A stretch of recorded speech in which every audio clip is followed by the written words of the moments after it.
மூத்த பத்திரிகையாளர் திருமிகு லட்சுமி நம்மோடு இணைகிறார். அவரோடு பேசலாம். வணக்கம் திருமிகு லட்சுமி. இப்போ காங்கிரஸ் தரப்புல இதை விரைவுபடுத்தணும்னு கேட்குறாங்க. ஆனால் திமுக வழக்கமாக எந்த நேரத்தில் அறிவிக்கப்படுமோ அப்போது அறிவிக்கப்படும்னு சொல்றாங்க. ஆனால் தேசிய ஜனநாயக கூட்டணியோட செயல்பாடுகளோடு ஒப்பிடும் போது இது தாமதமாகிறதோ என்ற ஒரு ஒரு ஒரு சூழலை உருவாக்கி இருக்கா? அதனாலதான் இது தாமதமாகுது, இழுபறி ஆகுது அப்படின்ற ஒரு கேள்வியை முன்வைக்கக்கூடிய பொறுத்த வரைக்கும் ரொம்ப டெஸ்பரேட்டா இருக்காங்க. இன்னும் கடந்த தேர்தல் தான் 2021 தேர்தல்ல கிட்டத்தட்ட தேர்தல் நெருக்கத்துல ஆல்மோஸ்ட் நோட்டிபிகேஷன் வர சமயத்துலதான் குழு நியமிக்கப்பட்டது திமுக தரப்பில். அதற்கு பிறகுதான் பேச்சுவார்த்தைகள் நடந்தது. இமீடியட்டா அவங்க கூட்டணி பேச்சுவார்த்தைகள்ல உடனடியாக ஒரு உடன்படிக்கை ஏற்பட்டது. ஆனா இப்ப காங்கிரஸ் ரொம்ப டெஸ்பரேட்டா இருக்காங்க. அந்த டெஸ்பரேஷனுக்கான ரீசன் அவங்களுக்கு இன்னொரு ஆப்ஷன் இருக்கு, நமக்கு தாவேகாவோட போக முடியும் அப்படின்ற ஒரு எண்ணம் கொண்டவர்களாக இருக்கிறார்கள். இதுல ரெண்டு செக்ஷனா இருக்கு. Congress is a divided house. தமிழ்நாட்டில் இருக்கக்கூடிய காங்கிரஸ்லயே ஒரு சாரார் திமுக கூட்டணியில் நீடிக்க வேண்டும், மற்றொரு சாரார் தாவேகாவோடு கூட்டணி என்பது தங்களுக்கு பலன் தரக்கூடியதாக இருக்கும். ஒருவேளை எம்எல்ஏக்கள் ஜெயிக்கல அப்படின்னாலும் அவங்களுக்கு எல்லாருக்குமே நம்மளோட ஓட் ஷேரை இன்க்ரீஸ் பண்ண முடியும் அப்படின்னு நினைக்கிறாங்க. ஆனா இதை காங்கிரஸ் தலைமை லாங் டேர்ம்ல யோசிச்சா மட்டும்தான் அவங்களுக்கு எந்த அளவுல அது அரசியல் ரீதியாக அவர்களுக்கு பயனளிக்க கூடியதாக இருக்கும்னு முடிவு பண்ண முடியும்.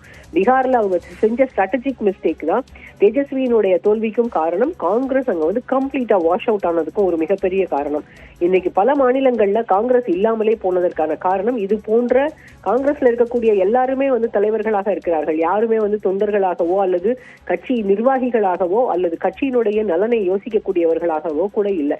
தமிழ்நாட்டிலும் அவர்களுக்கு அதே போன்றதொரு நிலைமைதான். திமுக கூட்டணியை விட்டு வெளியேறினா அவங்களுக்கு நஷ்டமே ஒழிய திமுகவுக்கு எந்த விதமான குறையும் இருக்க போறது இல்லைன்னு நான் நினைக்கிறேன். இன்னைக்கு நேத்து கூட ராஜகண்ணப்பன் பேசி இருக்கிறார், காங்கிரஸுக்கு நாங்க பவர் ஷேரிங் கிடையாது அப்படின்னு. டிஎம்கேவோட பாலிசி அதுதான், மத்தியில் கூட்டாட்சி மாநிலத்தில் சுயாட்சிங்கிறது அவங்களுடைய பாலிசியை. அவங்க பவர் ஷேரிங்க்கு எந்த கட்டத்திலையும் ஒத்து வர மாட்டாங்க. காங்கிரஸ் மீண்டும் மீண்டும் இதை பேசுவதனால் அவர்களுக்கு அதுல எந்த பிரயோஜனமும் இருக்க போறதில்லை. எனக்கு தெரிஞ்சு முதல்ல கிரீஷ் சோடங்கர் பேசும்போது 70 இடங்கள் வரைக்கும் அவர்களுக்கு எதிர்பார்ப்புகள் இருந்தது. ஆனால் இப்ப 41 தொகுதிகள் வேண்டும், பவர்ல ஷேர் வேணும் அப்படின்னு கேட்க வந்திருக்காங்க. எம்பி எலெக்ஷன்ல அவங்களுக்கு எல்லாருக்குமே திமுக தேவையாக இருந்தது அல்லது இந்த கூட்டணி தேவையாக இருந்தது. இந்த கூட்டணியில பூத் கமிட்டி அவங்களுக்கு காங்கிரஸ்க்கு எத்தனை தொகுதியில பூத் கமிட்டி இருக்க முடியும் இன்னைக்கு? ஆனா எம்பிகளாக ஜெயிச்சவங்க எல்லாருமே இன்னைக்கு எம்எல்ஏக்களாக இருக்கக்கூடியவர்களோ அல்லது புதிதாக எம்எல்ஏக்களாக வரணும்னு நினைக்கிறவங்களுக்கும் வழி செய்து கொடுக்க மாட்டேங்கிறாங்க. அதுதான் எங்க காங்கிரஸ்ல இருக்கக்கூடிய பிரச்சனை. எல்லாருமே தலைவர்களாகவே மட்டுமே சிந்திக்கிறார்கள். தமிழ்நாடு காங்கிரஸ் கமிட்டியை பொறுத்த வரைக்கும் அவங்களுக்கு தாவேகா ஒரு ஆப்ஷன் இருக்கு அப்படின்னு திரும்ப அவங்க நம்புறாங்க. தாவேகாவும் எங்களோட நீங்க வாங்க அப்படின்ற ஒரு இடத்துக்கு தான் இன்னைக்கு ஆதவர்ஜுனாவுடைய பேட்டியும் அதை தான் குறிக்குது. அப்படி காங்கிரஸ் வெளியேறினால் திமுகவுக்கு அது பெரிய அனுகூலமாக தான் இருக்கும். ஏன்னா மற்ற கூட்டணி கட்சிகளுக்கு இன்னும் இடங்கள் அதிகரிச்சு கொடுத்துட்டு திமுக 170 இடங்களில் போட்டியிடும். திமுகவுக்கு தோக்குறது ஒரு பெரிய விஷயம் இல்லை. காங்கிரஸ் வெளியில போயிட்டா திமுகவுக்கு பர்செப்ஷன் வைஸ் அவங்க லூஸ் பண்ணதான் போறாங்க. அதுல இல்லைன்னு மாற்று கருத்தே இருக்க முடியாது. ஆனா திமுகவுக்கு இந்த தேர்தல் தோற்பதனால எந்த நஷ்டமும் இல்லை. காங்கிரஸுக்கு இந்த தேர்தல் தோத்துட்டாங்க அப்படின்னா அடுத்தது திரும்ப இங்க கூட்டணி அவங்களால ரிவைவ் பண்ணவே முடியாது. டிஎம்கேவோட இருக்கக்கூடிய கூட்டணியோ இல்ல வேறு ஏதாவது ஒரு கட்சியோடு கூட்டணி, வேற ஒரு திராவிட கட்சியோடு கூட்டணி போகணும் அப்படின்னா அதை ரிவைவ் பண்றது அவங்களுக்கு ரொம்ப பெரிய சிரமமாயிரும். ஏன்னா அவங்க 29 எலெக்ஷனை கருத்தில் கொண்டுதான் அவங்க பயணிக்க முடியும். இந்தியா முழுமைக்கும் இருக்கக்கூடிய அரசியலை கருத்தில் கொண்டுதான் காங்கிரஸ் பயணிக்க வேண்டிய அவசியம் இருக்கிறது. அப்படி அவங்க அது முடிவு எடுக்கல அப்படின்னா இன்னைக்கு பார்லிமெண்ட்ல அவங்களுக்கு இருக்க தமிழ்நாட்டில இருந்து வந்திருக்கக்கூடிய இந்த 10% அவங்களோட டோட்டல் ஸ்ட்ரென்த்ல 10% தமிழ்நாட்டில இருந்து தான் அவங்களுக்கு இருக்கு.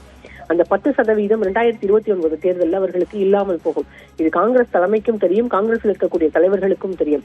ஆனா அவங்க என்னன்னா டிஎம்கேவோட இருக்கிறதுனால டிஎம்கே நம்மள ரொம்ப சப்ரஸ் பண்றாங்க அப்படின்ற ஒரு எண்ணத்துல இருக்காங்க. அது உண்மையும் கூட. திமுகவை பொறுத்த வரைக்கும் அவங்களோட எண்ணிக்கையை கொஞ்சம் கொஞ்சமா குறைச்சிட்டாங்க.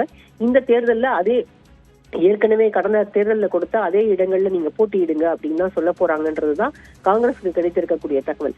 திமுக இதை வெயிட் அண்ட் வாட்சா வச்சிருக்காங்க. இன்னும் கொஞ்ச நாள் போகட்டும், எலெக்ஷன் நெருக்கத்துல வரும்போது கூட்டணி பேச்சுவார்த்தைகள் நடத்தினா ஒண்ணு காங்கிரஸ் இங்க இருந்துதான் ஆகணும். இங்க இருந்து வெளியில போனா எங்கேயுமே இடம் இல்லாமல் போயிடும் அப்படின்ற அது உறுதியாக திமுகவுக்கும் தெரிஞ்சிருக்கிறது. அதனால திமுகவும் இதை வெயிட் அண்ட் வாட்ச் ஸ்ட்ராட்டஜியா தான் வச்சிருக்காங்க. நன்றி திருமிகு லட்சுமி. இணைப்பில் கருத்துக்களை பகிர்ந்து கொண்டமைக்கு. திமுக காங்கிரஸ் கூட்டணி தொடர்ந்தாலும் அந்த நடைமுறைகள் தாமதமாகிறது என்ற ஒரு சூழல் நீடித்து வருகிறது. அது விரைவில் தீருமா என்ற எதிர்பார்ப்பு இருந்து வருகிறது.